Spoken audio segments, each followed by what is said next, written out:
Hello everyone, I'm Michael Holmes. And I'm Colleen McEdwards. Coming up, Your World Today begins next hour, but right now, Christy Lou Stout explores the wonders of virtual worlds in CNN Future Summit. But before we get to that, let's get you a check of your latest headlines, shall we? Fighting between Hamas and Fatah has intensified over the last 24 hours.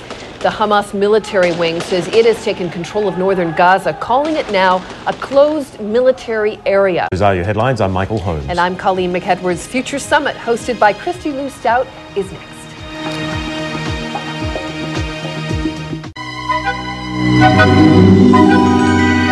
Welcome to the future, where our world has become far larger and more amazing than our parents and grandparents could have ever imagined.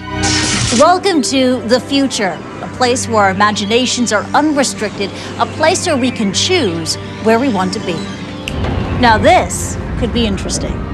A place where we're actively involved in creating our own entertainment, a place where we're always connected with our friends and families. And with people from around the world, people we may have never met before, but with whom we share hobbies, passions, and interests.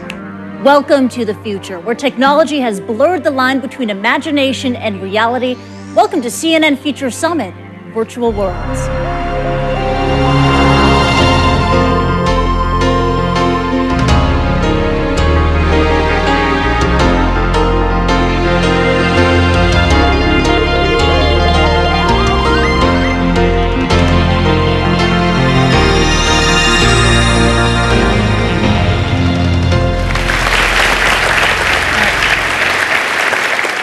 Hello, I'm Christy Lou Stout in Singapore, the real Singapore Amistad, and we're going to be hearing about the astounding ways technology is going to shape the way we communicate and play in the future. In the next hour, we'll be hearing from a distinguished panel of guests.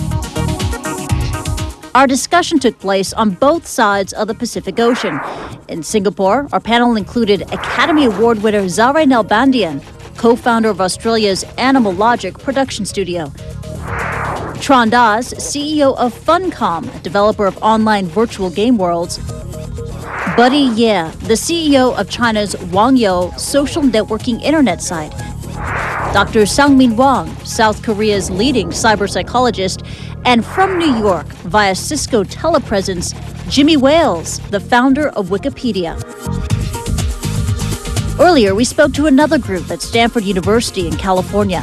They included Philip Rosedale, the creator of the Second Life virtual world, Stuart Butterfield, co-founder of Flickr, an internet home for photographers from around the world, Ellen Poon, a digital artist and president of Lancet Films, Stanford PhD student Nick Yee, who studies the people living parts of their lives in cyberspace, and Trip Hawkins, a giant in the gaming industry as the founder of Electronic Arts and Digital Chocolate.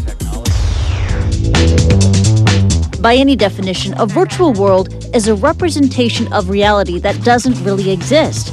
It could be a location created digitally for a movie, or it could be a place where researchers conduct experiments on human behavior. But perhaps the most well-known versions of virtual worlds are the ones you find on the internet. World of Warcraft is the biggest online multiplayer game on the market today. Released in 2004 by Blizzard Entertainment, there are 8.5 million people who subscribe to the game around the world. World of Warcraft is the biggest, but there are literally dozens of other games online. Fear hangs over the galaxy. Visit the worlds of Star Wars and Star Wars Galaxies. Visit Middle-earth in Lord of the Rings Online. Be a superhero in City of Heroes, and pilot a starship in EVE Online. If you've never visited a virtual world, you'd probably be surprised by what you'll find and who you find there with you. Commonly held belief out there that online gamers are loners. No, that's not true. Actually, online gamers come from different personalities and characteristics. That's what makes the online game community so vibrant, is that people don't all play for the same reasons. And that you've got, hundreds and thousands of players in World of Warcraft, millions of players in World of Warcraft. And there's some who are just there for the hack and slash. There's some who are there just to stay in touch with their friends.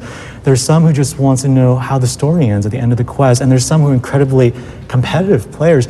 But what makes those worlds so vibrant is that you have all these people with very different motivations trying to work together And I think, one of the themes that we've kind of drawn out here is that what's interesting about Second Life and games like World of Warcraft is that we're kind of seeing, an emergence of new forms of collaboration. People, understanding, working across cultures, working across time zones, working across age groups. Because in World of Warcraft, your typical age group in a 5-person group, there's a teenager, there's a stay-at-home mom, a war veteran, someone who's a CEO, a college professor, and they're working together in a 5-person group for 3 hours at a stretch, and that doesn't happen in the real world.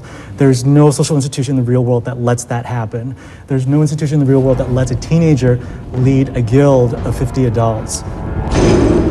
These virtual worlds are helping form new communities of people scattered across the globe, people who would otherwise never meet. We've grown up believing that what most of us want to do for entertainment is passively consume things. That the way to have fun is to sit back and absorb something where you have it has no interaction whatsoever. We think that's because we've come to think, I think, that that's people's personalities, but I don't think that's true. I think that it's because technology has, for the last, say, 50 years in media, only allowed us to deliver experiences of the sort where we had to sit and just listen to them. What do online gamers want in terms of the future of gaming? Is it better gameplay, more avenues for social interaction? One thing, coming off of what Tripp said is that I think a lot of people are realizing that the real game is other players. It's not the game itself, it's other players. If you play any game like World of Warcraft or EverQuest 2, the biggest obstacle is not the dragon, it's getting the player to cooperate with you. And being in a group where I have to convince both a 12-year-old and a 50-year-old to work with me at the same time in a 30-second time frame. And the biggest joys are also from the other players. It's not the game, it's not killing the dragon that's fun. It's killing the dragon with a group of people who love to play with that. It's fun. And I think, we're really seeing a lot of those elements taking place in the game. But, across all these MMO, these massively multiplayer online role-playing games, it's really people come because of the game, but they stay because of the other players. We've already raided that dungeon twice. There's still good loot in it. Whatever we're gonna do, let's do it quick. I have a test in the morning. Ugh, too late. My mom's calling me for dinner.